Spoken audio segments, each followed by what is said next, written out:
Hey guys, welcome back to my channel, and today's video we are going to be looking at what I read for February 2021. February was definitely a slower month for me.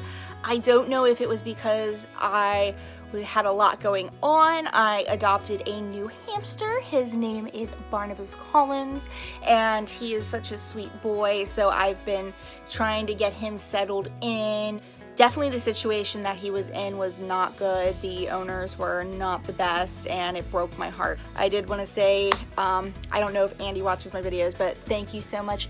We'd like to call her Aunt Andy for sending the inquiry my way. He's been the best. So I've been busy with him, getting him settled in, and then work was a little bit busy. So I am proud though that I did get at least more than one read. Compared to the books I read last month, I did 1, 2, 3, 4, 5. So I actually read, actually a total of 4 books. I'm still working on the one that was in my pile. That one is Lovely War by Julie Berry. I am really enjoying it. It's just, I haven't had a lot of time to sit down and read, so pretty much what I'm going to do is once I'm done filming my videos, that's what I'm going to do is jump into that and try to get a big chunk of that read today. I've been in a reading mood.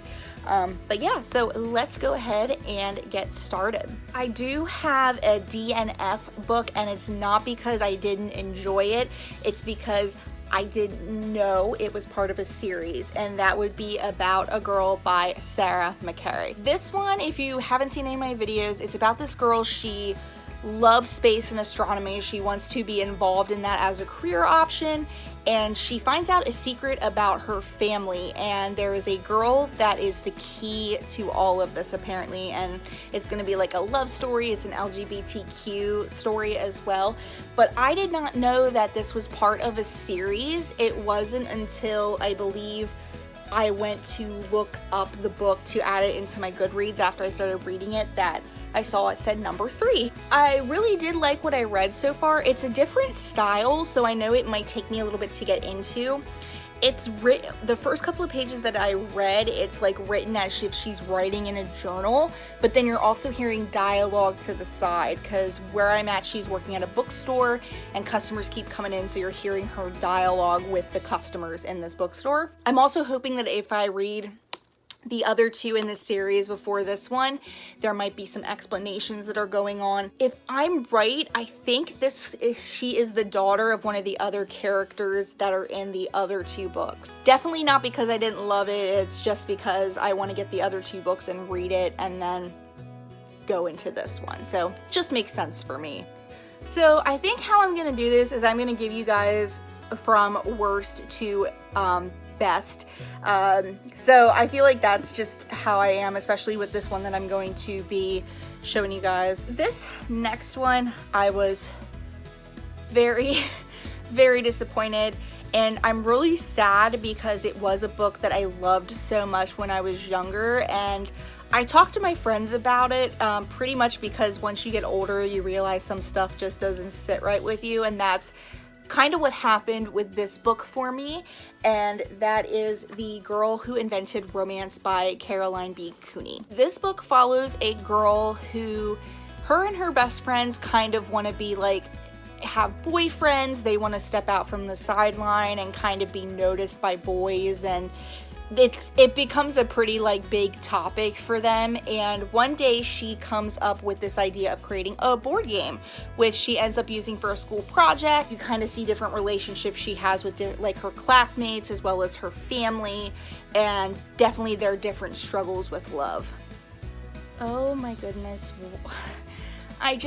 This book I just was so disappointed in, and I know you're probably like, well, if you didn't like it, why did you read it? I've said this before and I will always say it again. I'm someone that I have to finish a book. I can't not finish it unless it's a good reason, like for About a Girl, because it's part of a series. That's a good reason for me to not finish the book. Definitely makes me wonder what I loved about it in the first place. I think because it was more set in high school, so maybe I just thought that was cool. Definitely the writing is very outdated. Like I said before with this one, it is a reprint, I believe, of the book that came out in the 1980s.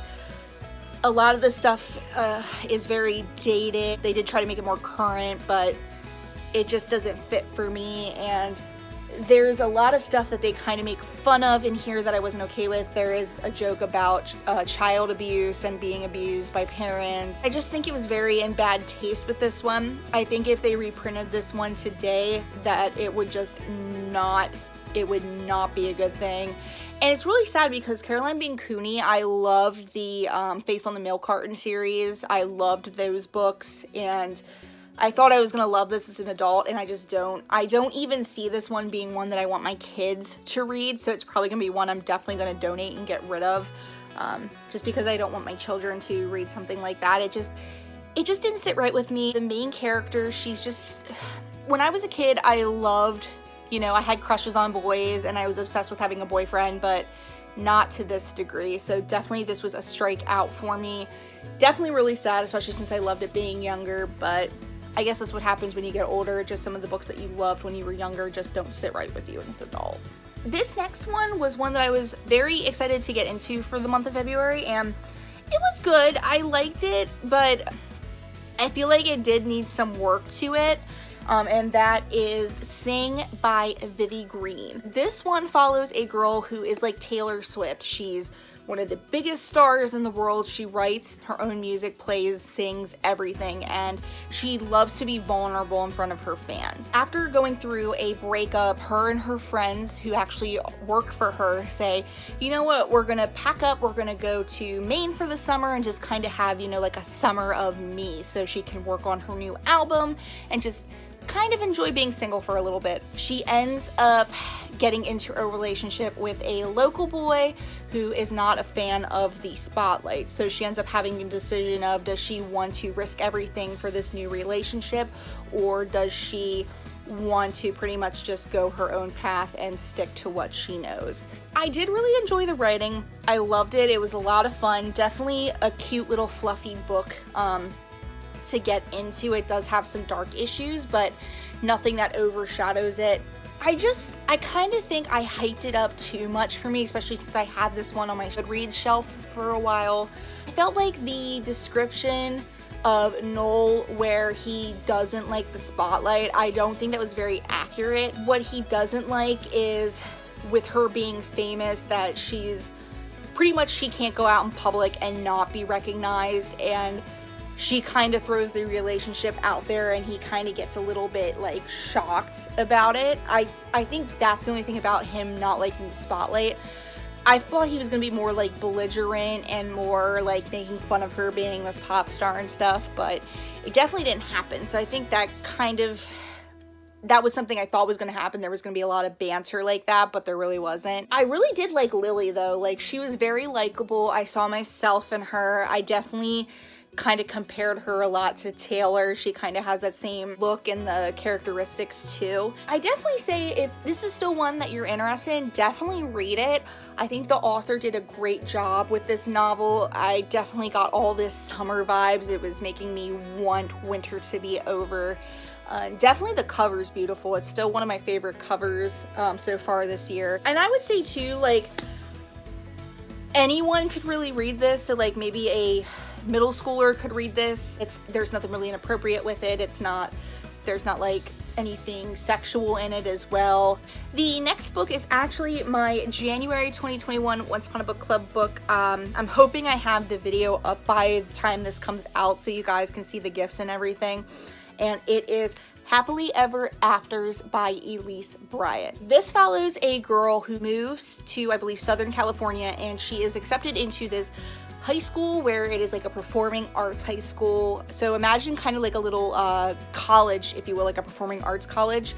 And they have their normal classes, but always after lunch is always like their core classes for what they want to do. So with her being a writer, she has a lot of writing classes. They have culinary arts, pastry, you name it. Anything that's related to the art industry, they have at this school. She ends up going to this school. She makes friends with her neighbor, and as soon as she gets into her writing class, she cannot write. which is a struggle for her because she's always been able to write, and just the fact that when she gets in these classes she can't. She talks to her best friend about this, and they devise a plan where if maybe she gets into a relationship or falls in love because she's a romance writer, it might spark her writing. I definitely fell in love so hard with this book. It was so good. I love the characters. There's a lot of representation in it as well. You have an girl who's actually a mixed race. Her mom is white and her dad is black. You also have her brother who has different disabilities. They don't really explain what it is. She just kind of says whenever someone asks her he has disabilities. I just loved all the characters, like her friends that she makes. Sam. Cutest boy in the world. Kind of seems weird because he's a teen and I'm an adult, but whatever. When I read why I turned into 16, I was rooting for them to get together even though she was liking another guy. I definitely love Elise Bryant's writing. This is her debut novel, so I am looking forward to reading more of her work, and just bravo, girl, bravo. This is just... I'm gonna enjoy reading this book for years to come.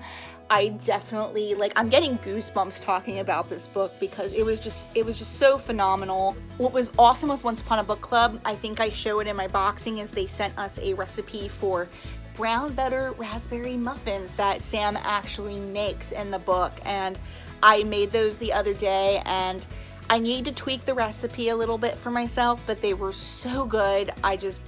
I loved those muffins. I'm gonna be making those for years to come, and just every time I make them, it's just gonna remind me of this book. If you're looking for a cute YA book, if you're looking for something where there's cooking involved, there is a lot of pastry talk in this book. Just so much. I love it. Just please pick it up. I would love for this book to get more attention than it has gotten. Now I am down to the last book, and this book destroyed me. I knew it was going to destroy me, but I didn't think it was going to destroy me. And after reading it, I'm so glad I finally got to pick it up, and I just realized why so many people love this book, even with the taboo topic that was in it, and that is Forbidden by Tabitha Suzuma. As you can see, this book just tongue-ties me just with how phenomenal it was. This book, if you're not familiar, a lot of booktubers have read this book, especially YA ones. This follows two siblings. The chapters are told in alternating perspectives, so it'll start with the brother and then it'll go into the sister, and they just kind of switch off.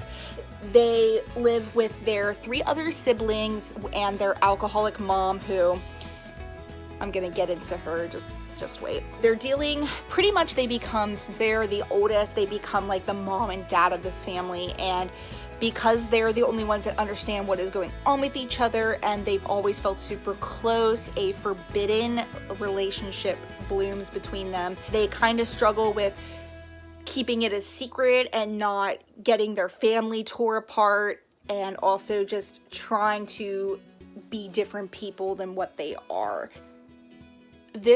I'm even getting emotional just talking about this. It's such a heavy read, but I feel like for people that judge incest, especially sibling incest, I feel like this is going to change people's mind, especially with these 2 characters. They're dealing with a lot. They are parents before they need to be parents, and they just kind of find that support in each other. The ending of this book, like, I did not see coming, and the way it was written made me think it was something else, but then it turned out to be completely different. I do love how it ended with this book, because I really didn't want it to be super sad, and there is a little light at the end of the tunnel. But I will say, this mother is, excuse my language, she's a shitty mom. Their mother is an alcoholic, and their dad actually left a few years ago, and he just pretty much stopped talking to them. He gets married, has his own family. So that's another thing that they struggle with. But their mom, she's acting like she's 21 again. She's dating this guy. She's always going out. She's coming home drunk. And when she's home, which she's never home, she doesn't want to spend time with her kids.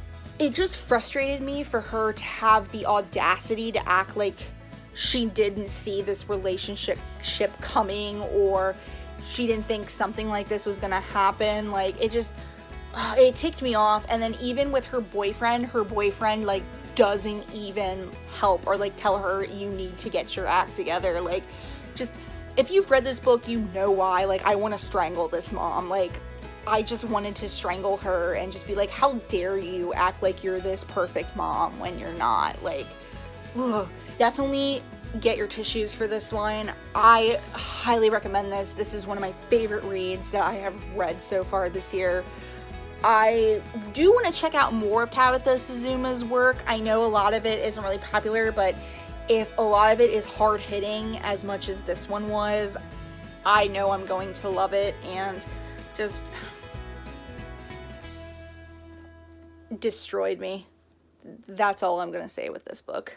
Alright guys, so there you have it. There is what I read for February 2021. I hope you enjoyed this video. I hope you may or may not have found some reads, and may not just being for the one that was terrible that I really don't want to talk about anymore. Let me know if you have read any of these, if you've had the same feelings as I did, tell me your perspective on it. I hope you guys enjoyed this video, and I will see you in the next one. Bye!